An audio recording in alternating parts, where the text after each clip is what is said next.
ప్రవృత్తురాలు ఇంకా ఏంటబ్బా రాలేదు అని చెప్పేసి అనుకుంటున్నాను. వచ్చేసిందనమాట. వచ్చి మహానాడు గురించి మహోత్తరమైన మాటలు మాట్లాడుతుంది ఈ ప్రవృత్తురాలు.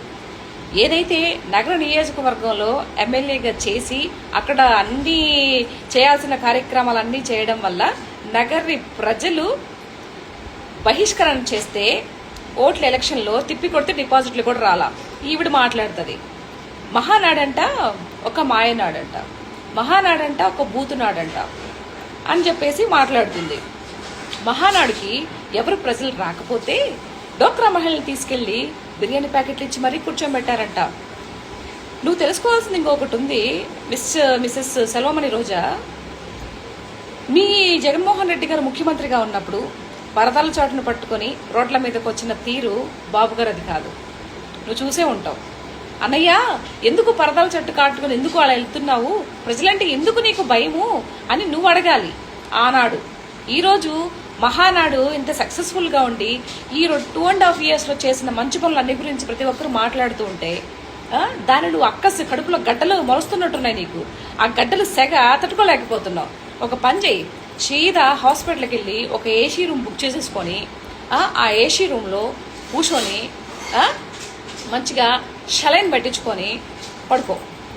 లోపల కడుపులో గడ్డలు కాస్త మొఠమాయం అయిపోతాయి. ఏంటి అర్థమవుతుందా? డోక్రా మహిళలు వచ్చి నీకు ఏమైనా చెప్పారా? మాకు బిర్యానీ ప్యాకెట్లు ఇచ్చి బలవంతంగా తీసుకెళ్లారని చెప్పారా నీకు? ఎందుకు ఇంత దిక్కుమాలిన మాట మాట్లాడతావు? ఏం ఆశ్రమం ఒకటి అర్థం కాదు. పోనీ ఒకవేళ మహానాడు అట్రప్లాక్తా అయిందనుకున్నావు, నీకు మేలే కదా. నెక్స్ట్ మీ అన్న నువ్వు మంత్రులు ముఖ్యమంత్రులు ఉప ముఖ్యమంత్రులు అవుతారు కదా. మరి ప్రాబ్లం ఏంటి నీకు? ఎందుకు అంత కడుపులో మంట? ఎందుకు అంత కడుపులో మంట? బూతునాడేంటి? బూతునాడు అంటున్నావు. బూతునాడేంటి? నీ నోటికి అడ్డు అదుపు ఏం ఉండదా? నోటికి ఏదొస్తుంది మాట్లాడతావా? పిచ్చోడికి చేతిలో రాయిస్తే ఎవరిని కొడతాడో తెలియదంట.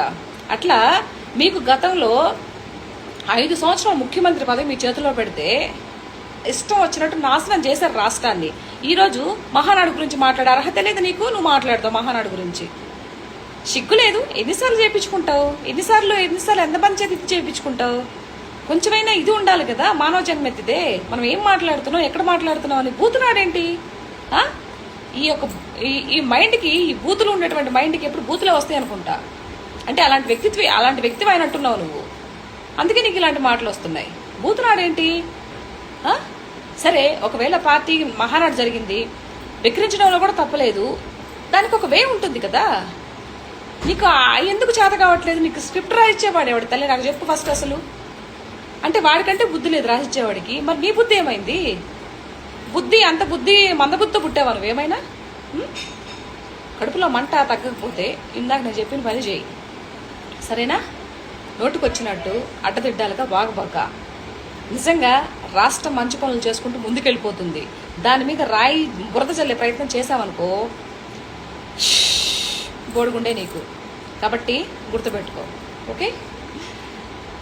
జై శ్రీరామ్.